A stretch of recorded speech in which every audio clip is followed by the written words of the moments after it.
anybody? Nobody in yet. I'll just do a share to. And for those watching from the beginning, hello. Still comment because we will see those comments. Hey, Jonathan, how you doing? Oh, not too bad, mate. Not too bad. Good. I'm just sharing as well. Yeah, I've just shared. I've just gone down a bunch of shares. So yeah, that's what we do. Control. Oh, what am I doing? I'm going to the wrong place. I'm still learning how to use StreamYard. I think I am, Jonathan, to be honest with you. So, for those just watching, those what are in, we're going to be talking about what one of the themes is global consciousness, and as in, it's been said, and there's like these few trends in history where something happens in one country, and then all of a sudden people on other parts of the world start doing the same thing.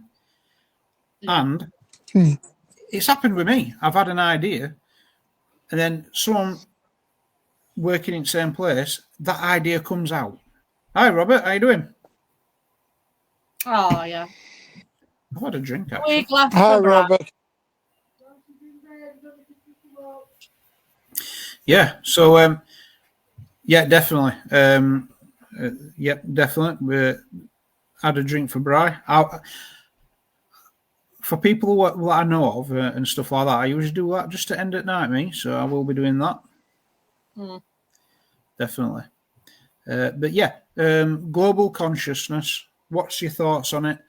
Have you had any instances where one person has an idea, you have an idea, and it seems like someone instantly has that same idea?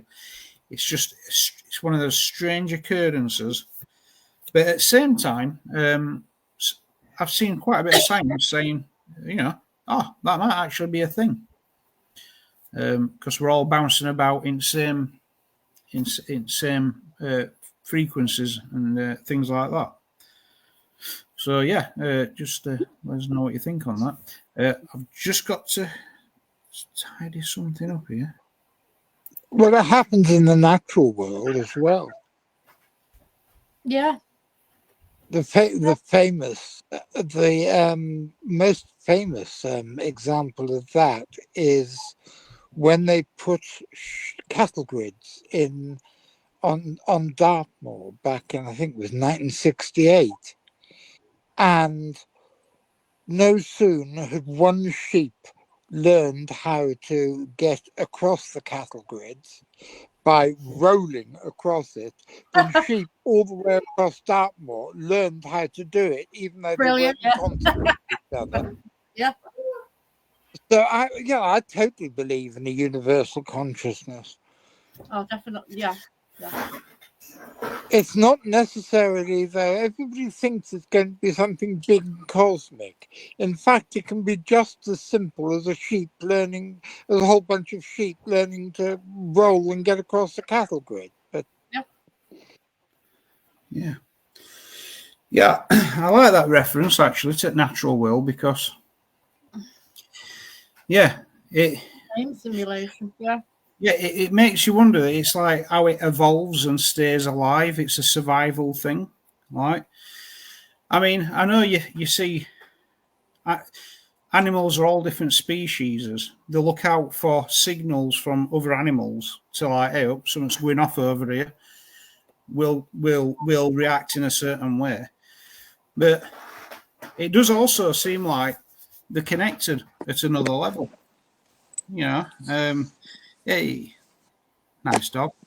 Oh. Archie joined us. Yeah. It does seem like they're all connected at a different level, animals as well. Actually, yeah. And when you have a pet, like a pet dog, that kind of thing, when you're out in fields and you just sat down having a drink, whatever, you end up tuning into your dog. You know what kind of bark it's got. You get signs that, hey, dog's feeling a bit uneasy. Something must be going off. All of a sudden, it seems like it's a good signal for you. He always knows every time I'm doing a podcast because he always comes up to join in. That's it. That's it. He's a famous dog. That's it. And He now, likes yes, to be in the picture. and Lilith is here as Oh, yeah. well. Oh, that's it. Brilliant name for a cat, that, isn't it, Lilith? I've never known a cat be called Well, Lilith. she was Adam's first wife. That's it. Yeah. Oh, absolutely, yeah. Yeah, definitely. I mean, and then some have said like, how could it be? You know, a globe, as planet having its own consciousness as such, and you find out your planet's it's vibrating at a certain frequency, like 7.4 hertz, roughly around that. It's got its own frequency. We've evolved in that frequency, and when people have been put in space stations, their health deteriorates massively, and they found out it's because we're not in Earth's frequency where we belong. So they put a little resonator in spaceships, and spacecrafts, and it's helped them out a lot. You know, it's helped them keep their health a lot. But I believe that Schumann resonance, they did that, and then they found out there's two. There's another really low frequency underground what seeps up as well, and it's like if it's got a full frequency going around planet, we've evolved and attuned to it. If it's not hard to believe, if you have a thought and you're on the same wavelength, yeah, you know, it's not hard to believe. Vibrating at the same frequency. Yeah, you can. That makes perfect sense. It does. In fact, it'd be surprising if we didn't. Oh yeah, that is exactly, Robert. Yeah. How small we really are compared to something. You get them simulations of things in universe, and it's like, wow. I was just looking at those scars on surface of sun right now. Those massive, like holes in surface, and it's like 18 planet Earths wide. It's like, what? Oh. And then there's us, a little thing. It's when you look at it, really, it's amazing. But at the same time, if we all got together, stuff we could achieve. Yeah. You know, that's also quite amazing. It could change frequency if everyone got together, and yeah. Yeah, definitely. And so, but you see that's why division. You don't want that, do they? Really? Because you really, if you really wanted something, you all got together, then it would happen. Yeah. You'd wake a lot of people up. That's not what they want. Yeah. When I was younger, you might get ideas, you know, to change a lot of things, and that would be for them. Yeah. I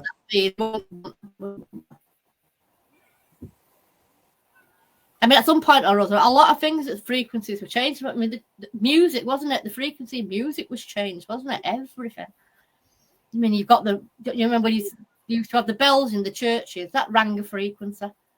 Yeah.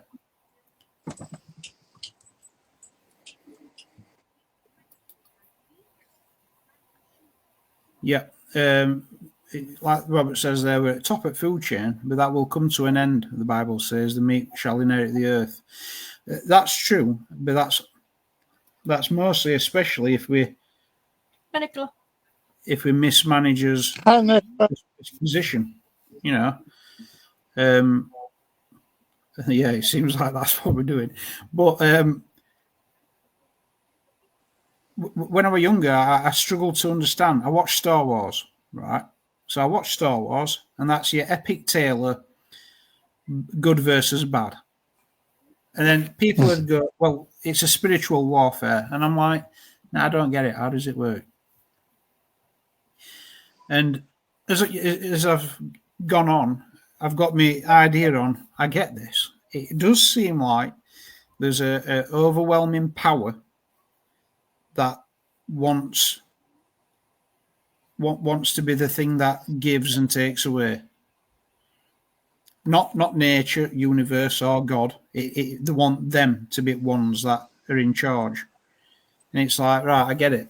There's a hi, Nicola. There does seem to be that spiritual warfare between people that want to be like free and together, and then those what want to divide and conquer.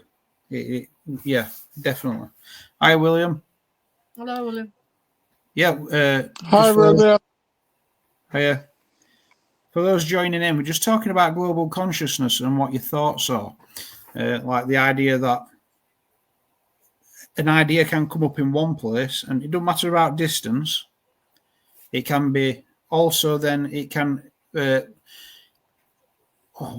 encourage the same idea to occur in other people in other places. So yeah, first time I thought about this, where I had a strange dream about something that was going to happen, and I waited for it to happen and watched it happen, and it was a global event. And then I started looking into this, and there's actually a project called Global Consciousness Project. Oh. Actually, I've seen that, but I didn't actually go into it. Yeah, I mean this. Back in like '97, they started with some like random number generators across planet, and what they realised is the more an event brought people together, random numbers start hitting on same numbers. They become less random. They start aligning, and they've been running this up to this day. It's still there. You can find it, and it seems like these patterns do occur. That when you get a massive event with loads of people, these numbers start aligning. I don't know what that's about, but is it indicating that there's another level, another level of understanding going across world? So I don't know what you think to that, but I find it definitely interesting. Yes, I think they do use it to their advantage with a lot of things though as well, don't they? And that could lead to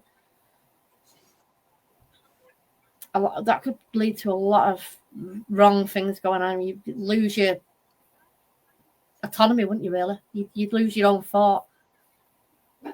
Yeah, like how they encourage certain things. Yeah, it's like subliminal messaging, isn't it? Yeah. You don't realise you're seeing it, but a lot of people are, and you're sort of acting on it. You don't know you're doing it, so it's all cloak and dagger, I reckon. Yeah, I mean, I'd rather be left with my own thought pattern. I don't want to go with the crowd whatsoever at all. Yeah. I mean, so is it possible that there's a natural global consciousness, and then and a counteractive forced one, one that hijacks it, kind of thing, and injects their own thing into it. At a certain point, we start as caveman again. I hope not. I mean, caveman and cavewomen. Yeah. There's a lot been talking about that recently as well. Is it Tartaria? So people have mentioned that a lot recently. Tartaria. Yeah, I was saying to you the other day about that Tartaria. Yeah.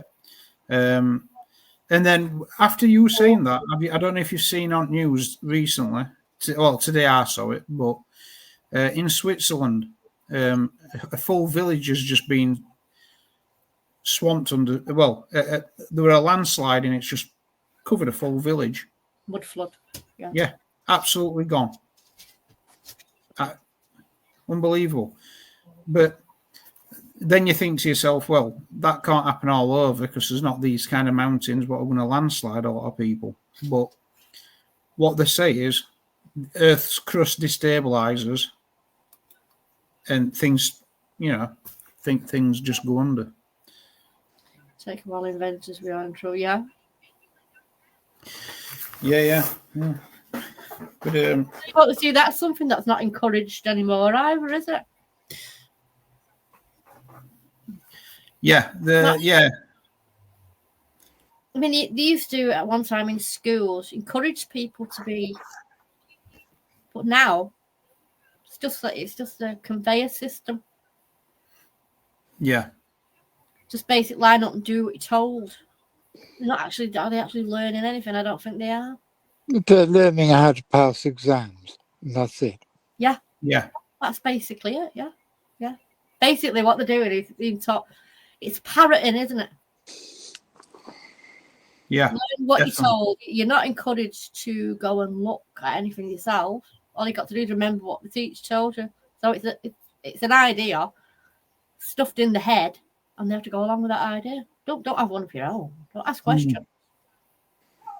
And the worst thing for that kind of system would be a singular person being an inventor.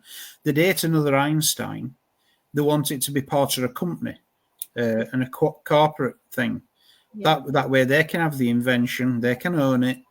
The worst thing it will for that kind of evil system is for people to be individually smart. They hate that.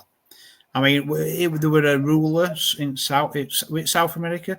If you wore glasses, you were smart, so they tried killing everybody with glasses.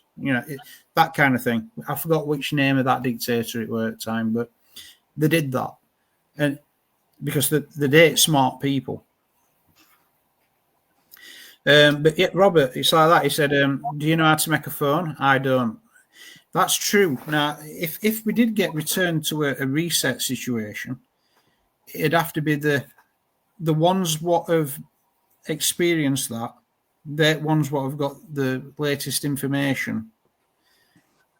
They'd have to try and get that out of everybody pretty quick, because we do lose skills really easy, don't we? Like, how many people can be blacksmiths anymore? Yeah, we lose skills quick. They've gone. The old system's gone, hasn't it? Yeah, definitely. William, words and numbers are part of our lives. And people being able to use those words, numbers, and implement them are very important. It's very important. Look at it, they burn the books. Yeah. Yep. Done it. And America's done it. They burnt a lot of Tesla stuff, didn't they? Yeah. Nikola Tesla. They got rid of a load of his stuff, gathered it all together, burnt some. They've kept copies of everything, obviously. Yeah. Well, there was chaos, wasn't there, when some people wanted people to read the Bible, if you just go back to that, because they couldn't read, they weren't taught to read, and they just had to listen to what the priest said. Yeah. Basically, in language they didn't understand. Whatever he said was so, because they couldn't read it themselves. Mm. So take on face value what he said. Yeah. And that's Paul it. Potts. It were Paul Potts. He were one what killed people what had glasses, because apparently they're smart and you need to kill them. Yeah. And it's these kind of regimes that you got to watch out for, because weren't there the old Chinese one as well, where they killed all birds by banging pots and pans, so they died of they died of exhaustion because they couldn't land because they were getting scared off. They killed birds because they were saying that they were eating crops, but then a load of insects came in and they were not to eat the insects, and 50 odd million died of starvation. This is what happens when man tries to take over nature, messes with nature. It just doesn't end well, So global consciousness wise, when man tries to hijack that by, well, if we do a message here and we do a message to these people over here, we can wind them both up and get them to hate each other, you know, because they do it all the time. You can see it. Yeah. American history, Indians' history was passed by mouth. Yeah. Yeah. Well, you see, that's the way the kids were brought up, wasn't it? With the mum and what have you. Now, they have no, but they don't have it because as soon, basically, as they're born into a nursery. Yeah. Yeah, definitely. So the teachers and the carers are looking after them now. Yeah. Parents don't have time. They're not given. They made sure they didn't have time in order to bring your own kids up even. Yeah. Or to pass something on to them. And that works probably perfect in that culture.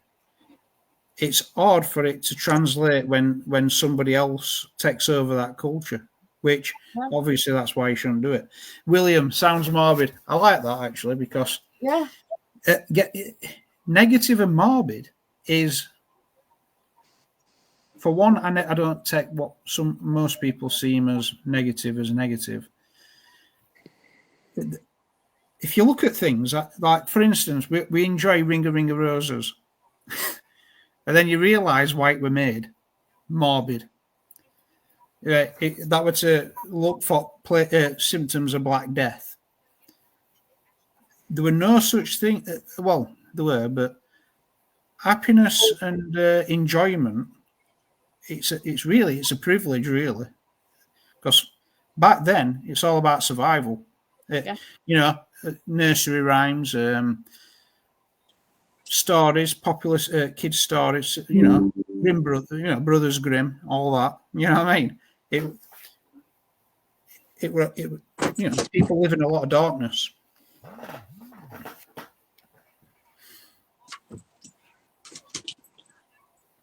$30 million people. Ooh. I'll have to look at that one because, that one's a good one. Caught me out. I didn't know that. I didn't know about that. Thank you. And look at China was losing grain to sparrows. They killing all the sparrows and locusts ate the fields. Yeah, that's it. That's what I want about, Robert. Yeah. They thought the sparrows were going to wipe all the grain out, so they killed sparrows, but then locusts came and they were not to eat locusts. And it's like, but talking folklore, I mean, but a lot of folklore, and that's what we use for, to pass messages down and stuff like that. Yeah. Massively important. And when you ain't got a tradition anymore and you ain't got folklore, you end up with just books. But then a new edition comes out, they change book, they change writing. And but that's why I believe in a global consciousness, because stuff comes back. People start thinking about certain things again that they've tried taking out. It's like when you do I forgot sociology. Now every time a different part comes in, a different sociology book comes in with a totally different view of it altogether. Swap and change. So somebody else's view again, not necessarily your own, but you taught that view. Yeah. I mean, it's like there were a scientist on social media, and he went. He was talking about something, and he said, "Because absolute zero is a fact. It's the coldest thing in the universe." Well, I'm nothing on that lines, but I know that's false because they've never achieved absolute zero. So I'm going to be one of them awkward people. It's not being achieved. You've never witnessed it, because if you try and witness it, you warm it up and it's not absolute zero again. So it is only a theory. It's not a fact, and you were wrong. Science is often wrong as well. It's been wrong a few times. It always will be, because we don't really know a lot of things. There's a lot of things we don't really know, and we just estimate it and things like that. Yeah, so Harry Potter is fiction, but in the future could be someone's fact. Yeah, exactly. And that's it, isn't it? These things. I mean, would it a Roman legion went out to get rid of a small army. They got defeated, and whatever came back, they didn't want to get embarrassed by saying, well, the beat us hands down. Seriously, this giant came out and he ate everybody. We just called him Hannibal, you know. So to save face, they might make a myth up. That can happen. And then all of a sudden, Future comes along and, there's a big giant called Hannibal that lives there. You know, those things can happen. I like William's one there as well. Thought Pluto was the coldest planet. Guess what, William? I grew up believing Pluto was a planet. And then they told me it wasn't. Yeah, it's a mini, what do they call it? A microplanet or something. Yeah. A dwarf planet, they call it. Dwarf planet. That's it. But it's in the name, planet. So they tell me it's no longer a planet, then call it a dwarf planet. So it's still a planet. It's astonishing because I grew up with 9 planets. Now they said to my kid, there's only 8. And I said to my kid, no, there's 9. At one time, it was actually 13 before they changed it all around. Lost a few, haven't we? Yeah, we must have they've just floated off. You know. God, disappeared. Oh, seriously. Wow. I'm going to have Planetoid. Planetoid, yeah, like that. Yeah, still a planet. Told them off. Don't know where they are. Do you know what? All scientists under Sunken tell me Pluto's not a planet, right? And I'm still going to call it a planet. It's a planet. It rotates. I'm not going to be planetist. You're too small to become a planet. And poor little Pluto's there going, sorry, but I'd like to be a planet, please. Well, I'm going to let you be a planet. It's ridiculous. Yeah. Science, they do make a lot of things up, if you ask me. Well, duh. Yeah. Yes. He's right.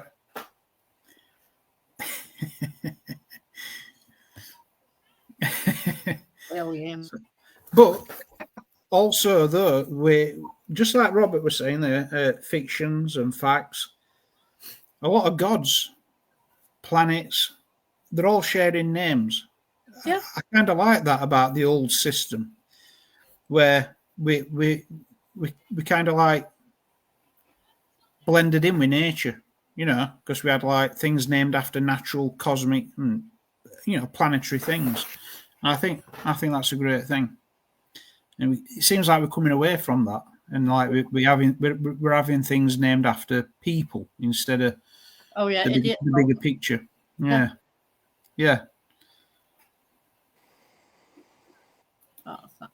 Look at the moon was part of the Earth. Now it's called. Behave yourself. But do you know what? Do you know what problem is there? If someone said he's tried calling moon after himself, I'd have to look it up just to see if he's actually tried to do that. And it won't put it past me. And guess what? He'd do it. He'd be doing it just for laugh. It's to wind everybody up. Yeah, he does, and that's his method. Wind them up, see how far he can go. Yeah. And I find that actually quite funny. But yeah, won't surprise me at all. Just wouldn't. But yeah, when it comes to global consciousness thing, locally, I've had a few ideas of a business every now and again in my past through years. And as soon as I've thought about it, like a couple of weeks or months. William, you're getting as bad as Robert. That's part of the studies, page 3. Yeah. And then, what it is. You're right, William, yeah. And then they helped spoil that as well, didn't they? They took that away from us. I don't know why, because music videos, that most of them are just as bad. Yeah. But yeah. I've had ideas about certain things, and then I look around and it's been done like that. So I don't know. Robert says, William, you're so 8.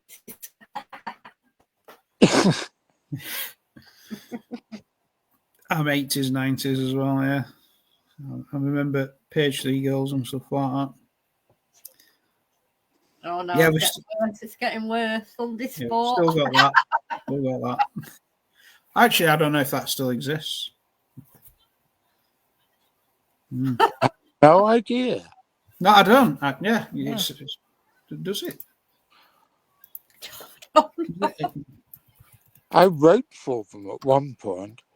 I wrote some complete and utter codswallop for them. Oh, wow. Excellent. Robert says he don't know where you liar. Terrible liar, Robert.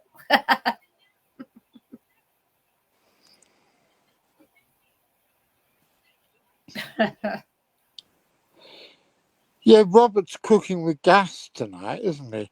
Oh yeah. So, I think William's not far behind him tonight. No, I think the two of them have ought to set up and do a comedy duo. Yeah, they could be. that'd be good. Yeah. That would be good. I'm into moving pictures. So, Jonathan, you've wrote? Is that something you've done a bit of, like writing for things?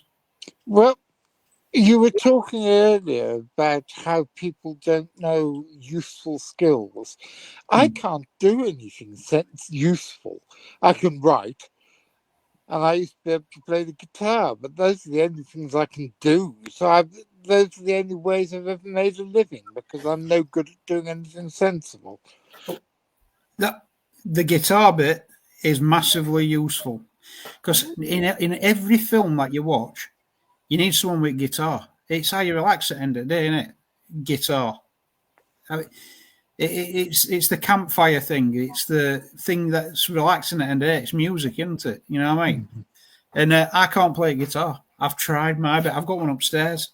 It's not an excuse, because I've heard it's the worst excuse ever. My tips of my fingers are quite big.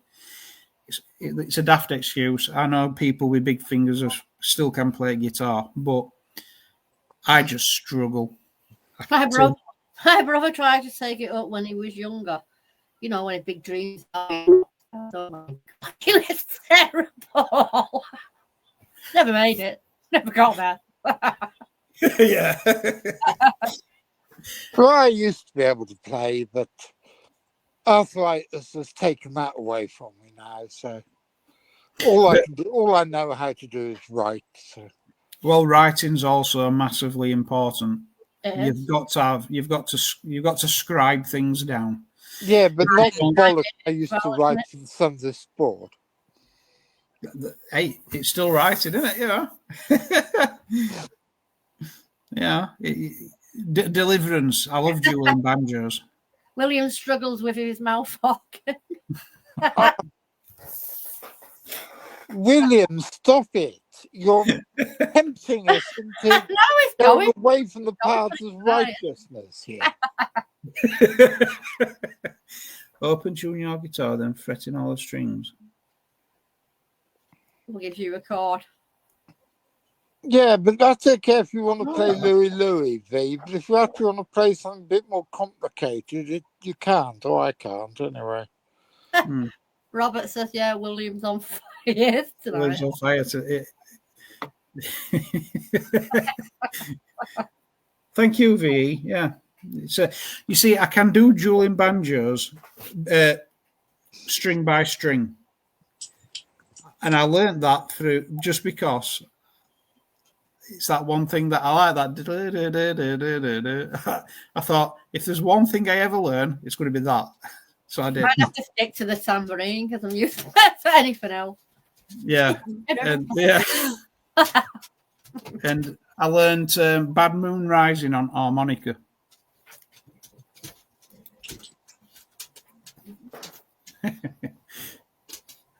Oh God, dog! What do you want? Sorry, I'm having a bit of a dog problem here. Don't worry. God. He's trying to climb up on top of my stomach and sort of tap dance at the moment. Oh dear. No, dogs race.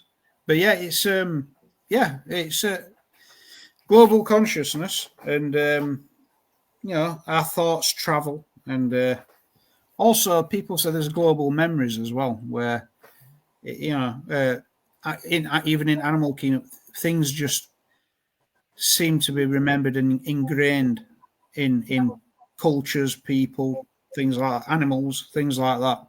It's what Carl Sagan called fossil memories. Fossil memories. Mm. No, I have to remember that, actually. I've not heard of that before. Robert said that he was more into squealing like a pig.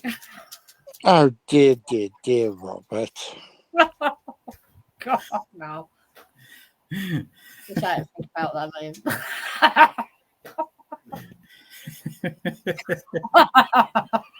Can't you keep them under control, Nettie? No, they don't listen to me, Robert. They just, Jonathan, they just carry on. And I suppose we can't deny a good old laugh.